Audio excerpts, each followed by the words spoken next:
اور آتش پرستوں میں یہ بہرحال عقیدہ موجود تھا. وہ دو خداؤں کی بات کیا کرتے تھے. اللہ تعالیٰ نے ان کے عقیدے کو رد کیا اور ایک اور مقام پر ارشاد فرمایا کہ اگر زمین و آسمان میں دو اللہ ہوتے تو ہر طرف فساد ہوتا، یعنی دو معبودوں کے احکامات ٹکراتے اور کہیں اعتدال نہ ہوتا اور تصادم ہوتا.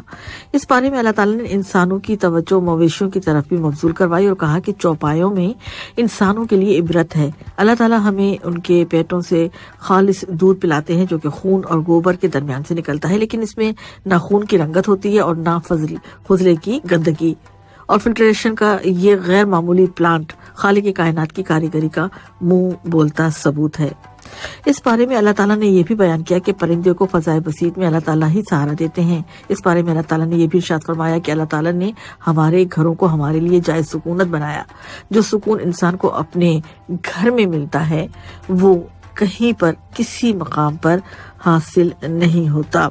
اس بارے میں اللہ تبارک تعالیٰ نے یہ بھی بتلایا کہ اللہ تعالیٰ نے رسول اللہ صلی اللہ علیہ وسلم پر قرآن مجید کو اس لیے نازل فرمایا تاکہ وہ لوگوں کو بیان کرے جو ان پر نازل کیا گیا ہے. گویا کہ رسول اللہ صلی اللہ علیہ وسلم کے فرامین اور آپ کی سنتیں قرآن مجید کے بیان کی حیثیت رکھتی ہیں.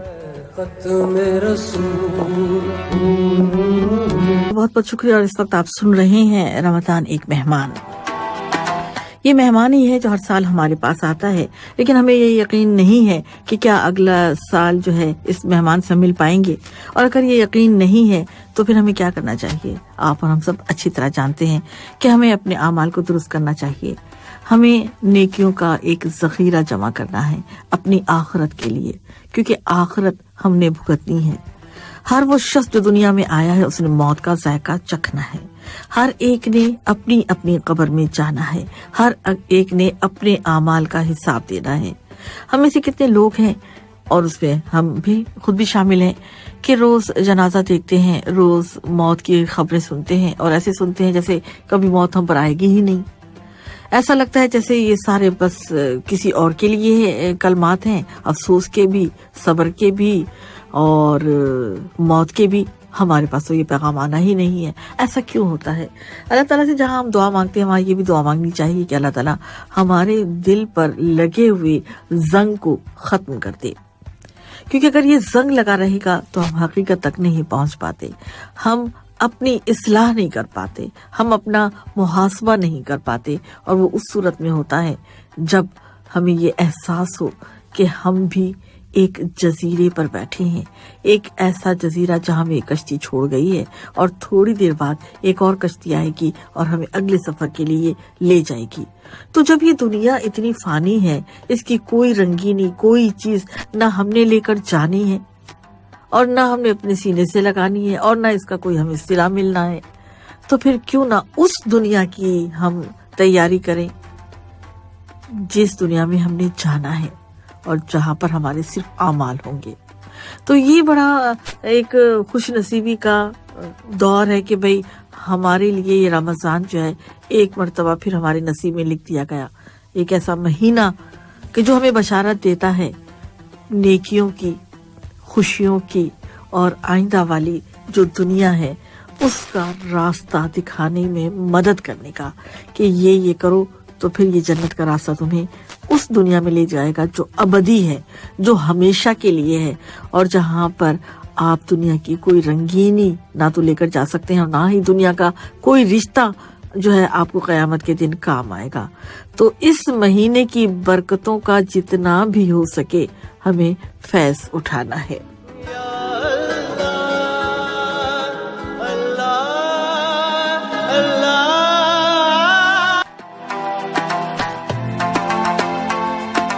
FM 107 پر اس وقت آپ سن رہے ہیں رمضان ایک مہمان اور میں ہوں فرزانہ صفدر. جس میں اگر انسان کی بات کی جائے تو انسان میں نخوت ہے، غرور ہے، تکبر ہے اور بہت ہے، تھوڑا سا نہیں بہت سا ہے. تو وہ کیوں ہے؟ کس بات پر ہے؟ کہتے ہیں کہ کھجور کی گٹلی پر ایک باریک سا جھلی نما چھلکا ہوتا ہے اور یہ چھلکا بہت ہی باریک ہوتا ہے. اللہ تعالیٰ فرماتا ہے کہ انسان اس کا بھی مالک نہیں. تو پھر یہ اکڑ کیسی؟ کیسا غرور؟ اور کیوں؟ یہ دنیا جو ہمیں بہت رنگین لگتی ہے، جہاں ہمارا بہت دل لگتا ہے، جہاں ہمیں خواہشیں، تمنائیں، آرزویں اپنے دل میں پیدا ہوتی رہتی ہیں، یہ بھی لے لیں، وہ بھی لے لیں، اس سے بھی چھین لیں، اس کے پاس کیوں ہے، میرے پاس کیوں نہیں ہے، چوری کر لیں، ڈاکہ ڈال دیں، جھوٹ بولیں، دھوکہ دیں، یہ ساری چیزیں ہم اپنی عمر اسی میں ہی گزار دیتے ہیں، ان چیزوں کو حاصل کرنے کے لیے، جبکہ اس دنیا سے جب ہم جائیں گے تو کچھ بھی ہمارے ساتھ نہیں ہوگا۔ اور پھر غرور اور تکبر اتنا ہے کہ ہم اکڑ کر ایسے چلتے ہیں جیسے ہم سب چیزوں کے مالک ہیں، لیکن خدا دیکھ رہا ہے۔ خدا نے اپنے رسول کے ذریعے ہمیں بتا دیا کہ تو کسی چیز کا مالک نہیں ہے۔ اللہ تعالیٰ سے دعا ہے کہ ہم سب کو اللہ تعالیٰ توفیق دے کہ ہم اپنی اسلامی تعلیمات پر جو ہم پڑھتے ہیں، جو ہم سناتے ہیں، جو ہم سنتے ہیں، اس پر عمل کرنے کی بھی کوشش کریں۔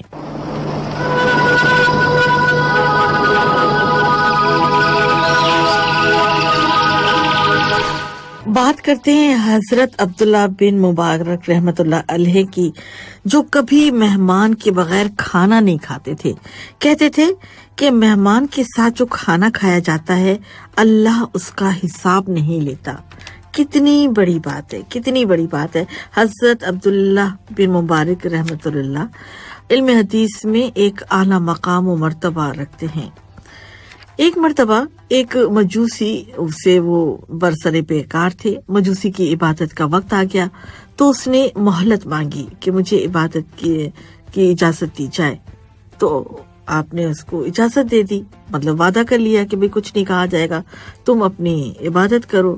تو مجوسی تو آپ کو پتا ہے کہ سورج کے سامنے جو ہے وہ سجدہ کرتے ہیں، اس کو مانتے ہیں۔ تو وہ مجوسی جب سورج کے سامنے سجدہ کرنے لگا تو آپ کو غصہ تو آیا نا، تو آپ نے ارادہ کیا کہ اس کا کام تمام یہیں پہ کر دوں، لیکن فوراً ہی قرآن پاک کی ایک آیت یاد آ گئی کہ عہد کی پابندی کرو، عہد کی باز پرس ہوگی۔ عہد یعنی وعدہ، وہ جو ہم کرتے ہیں۔ تو فوراً رک گئے۔ عبادت سے فارغ ہونے کے بعد مجوسی کو جب معلوم ہوا کہ یہ واقعہ ہوا ہے اور ایسا وہ ارادہ رکھتا تھا اور اس نے نہیں کیا اور وہ مجھے قتل کر سکتے تھے، تو پھر وہ مسلمان ہو گیا۔ تو دو باتیں ہیں، میں نے ایک کھانے کی بات کی کہ مہمان کو ساتھ بٹھا کر کھانا کھلانا کتنا مبارک ہے اور کتنا اعلیٰ ایک سمجھیں کہ فعل ہے جو ہم مسلمانوں کو اس کو اوبے کرنا چاہیے۔ اور ایک اور بات کہ اپنا وعدہ ہمیں وفا کرنا چاہیے۔ ہمیں سے کتنے لوگ ہیں جو اپنا وعدہ وفا کرتے ہیں؟ ہم تو وعدے تو ایسے کرتے ہیں کہ وقت ٹالتے ہیں، وہ گھڑی ٹالتے ہیں، جو سمجھ میں آتا ہے وہی کر لیتے ہیں۔ ہاں اچھا کل میں آ جاؤں گا اور یہ کر لوں گا، میں وہ کر لوں گا، یا میں آپ سے ملاقات کر کے یہ آپ کا کام کر دوں گا، کیونکہ ہم نے صرف دنیا داری کرنی ہوتی ہے، دنیا نبھانی ہوتی ہے۔ ہمیں کہاں یاد رہتا ہے کہ قرآن پاک میں اس عہد کے لیے، اس وعدے کے لیے ہمیں جو ہے کہا گیا ہے کہ تمہارے وعدوں کی باز پرس ہوگی۔ باز پرس یعنی پوچھا جائے گا آپ سے کہ تم نے اپنا وعدہ کیوں نہیں پورا کیا۔ نبی پاک صلی اللہ علیہ وسلم اپنا وعدہ پورا کرتے تھے، سنت ہے، اللہ تعالیٰ کا ارشاد بھی ہے کہ بھی اپنے وعدے پورے کیا کرو۔ تو یہ اگر دو کچھ نہیں تو یہ جو بڑی کامن سی ہمارے اندر جو برائیاں ہیں، اللہ تعالیٰ سے دعا ہے کہ ہمیں اللہ تعالیٰ توفیق دے کہ ہم ان پر بھی قابو پانا شروع کریں۔ اور کہتے ہیں نا کہ رمضان ہے اور رمضان میں ہمیں نیکیاں کرنی چاہیے، اچھی باتیں کرنی چاہیے، اچھی باتیں پھیلانی چاہیے، اچھی باتیں کرنی چاہیے، اچھی باتیں سننی چاہیے، بجائے یہ کہ ہم ادھر ادھر میں اپنا وقت گزاریں۔ تو اس میں یہ بھی جو ہے نا اپنے ساتھ عہد کرنا چاہیے کہ اس رمضان میں ہی کیوں، رمضان کے بعد بھی کیوں نہیں۔ تو یہ ایک ٹریننگ جو ہو رہی ہے پورے ایک مہینے میں، اگر ہم اچھی طرح سے، جس طرح سے اللہ تعالیٰ میں توفیق دیتا ہے تو ہم کرتے ہیں، اسے دعا بھی مانگتے ہیں کہ ہمارے دلوں کو لگی ہوئی زنگ جو ہے وہ ختم کر دے اور ہمیں توفیق دے کہ اچھے سے اچھا ہم کام کریں، چاہے وہ رائی کے برابر ہی کوئی نیکی کیوں نہ ہو، لیکن وہ کاؤنٹ ہوتی ہے، وہ ہمارے اعمال میں کاؤنٹ ہوتی ہے۔ تو بس دعا ہی کر سکتے ہیں ہم اور آپ اللہ تعالیٰ سے کہ وہ بڑا رحیم ہے، وہ بڑا غفور ہے، اور انشاءاللہ وہ ہمارے دلوں کو صاف کر دے گا۔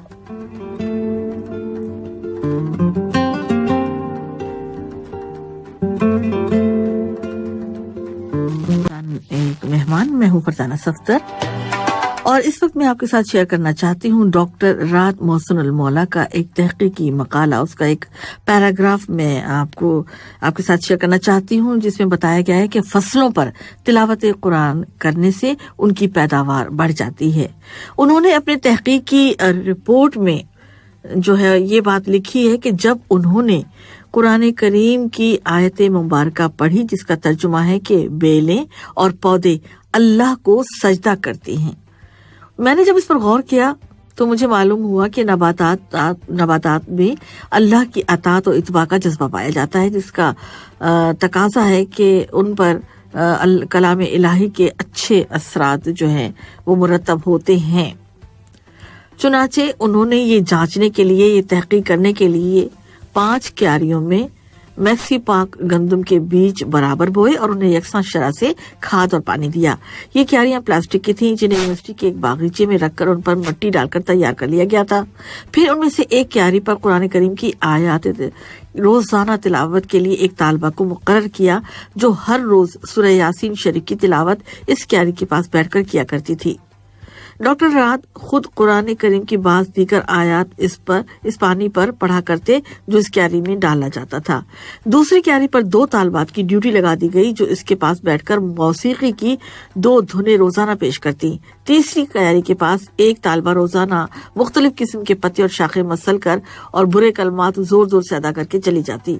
چوتھی کیاری کے پاس ایک طالبہ روزانہ گندم کے پاس خوشے اور پتیاں جلایا کرتی اور انہیں اس کیاری میں غصے سے پھینک آتی، جبکہ 5ویں کیاری کو بھی انداز میں پروان چڑھنے کے لیے چھوڑ دیا گیا اور اس کے قریب کوئی عمل نہیں کیا گیا اور اسے طبی معیار مانا گیا۔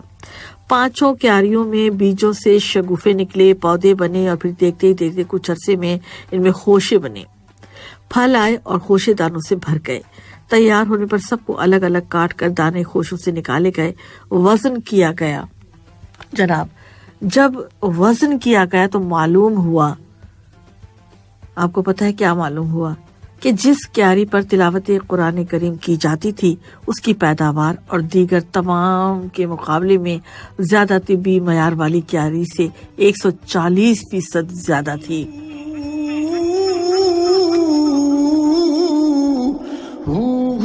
سامعین، ہمارے اسٹوڈیوز کی گھڑیوں میں اس وقت 8:51 ہوئے ہیں اور آپ سن رہے ہیں رمضان ایک مہمان۔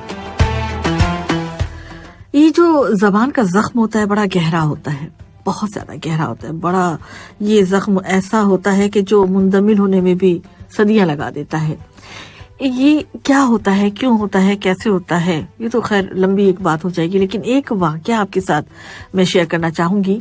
رات کا وقت، سردی کا موسم، کوئی صاحب مسجد میں داخل ہوئے، وضو کے لیے پانی گرم نہ ملنے پر ان کی کچھ تکرار وہاں پہلے سے موجود افراد سے ہوئی۔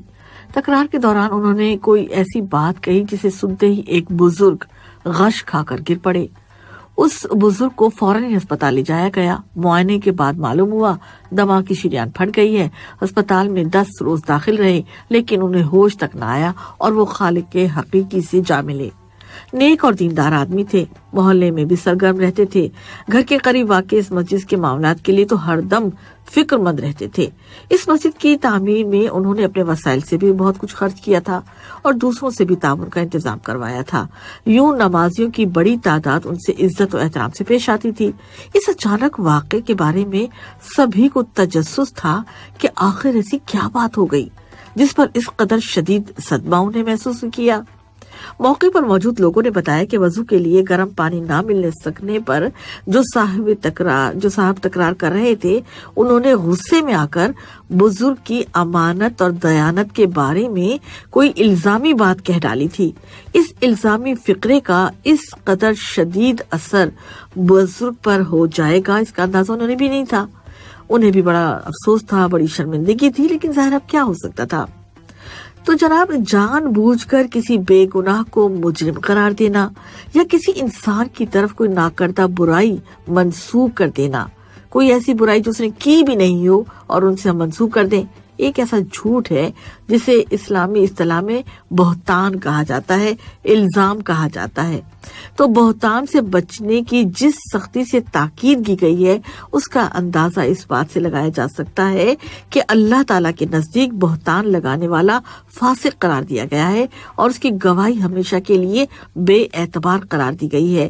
دوسری جانب غصہ اور اشتعال سے بھی مسلمانوں کو بچنے کی تاکید کی گئی ہے، کیونکہ اشتعال یعنی غصہ، اس کی کیفیت میں انسان اپنے دل و دماغ پر قابو نہیں پا سکتا، اور وہ جب قابو نہیں پا سکتا تو پتہ نہیں وہ کیا کچھ کہہ جاتا ہے، اس کو خود بھی نہیں پتہ چلتا۔ انسان کمزور ہے، بعض اوقات غصے میں آ جانا اسی بشر کی کمزوری کی بنا پر ہی ہو سکتا ہے۔ اس کے علاوہ یہ بھی ہو سکتا ہے کہ کسی جائز شکایت کی بنا پر غصے کی کیفیت پیدا ہو جائے۔ تاہم اس موقع پر اپنے جذبات اور خصوصیت سے زبان پر قابو رکھنا بہت ضروری ہے۔ یہ رمضان کا مہینہ ہے، آئیے ہم بار بار اس کو ایک ٹریننگ کی طرح لیتے ہیں، اور اس مہینے میں ہماری سب سے زیادہ کوشش یہی رہے کہ ہم کیا کریں، اپنی زبان پر قابو رکھیں، اس زبان کی کہ جس کا زخم بہت گہرا ہوتا ہے۔ ماہ رحمان آ گیا۔ اور سامعین، آخر میں اس شو کے صرف اتنا ہی کہنا چاہوں گی کہ آئیے سب مل کر اللہ تعالیٰ سے دعا کریں کہ اللہ تعالیٰ ہمارے گناہوں کو معاف کر دے، ہمیں اس عذاب سے بچا لے جو ہمارا انتظار کر رہا ہے، کیونکہ ہم گناہ گار ہیں، خطا کار ہیں، عاجز انسان ہیں، لیکن اللہ بڑا رحیم ہے، کریم ہے، غفور ہے، اور وہ رحم کرنے والا ہے اور ہمارے گناہوں کو درگزر کرنے والا ہے۔ اس رمضان میں دعائیں کریں کہ دنیا اس وقت بڑی مشکل میں ہے، اللہ تعالیٰ اس وبا سے ہمیں نجات دلا دے، اللہ تعالیٰ ہمارے گناہوں کو درگزر کر دے۔ اور اس دعا کے ساتھ ہی فرزانہ صفدر کو دیجیے اجازت، اپنا خیال رکھیے گا، اللہ حافظ۔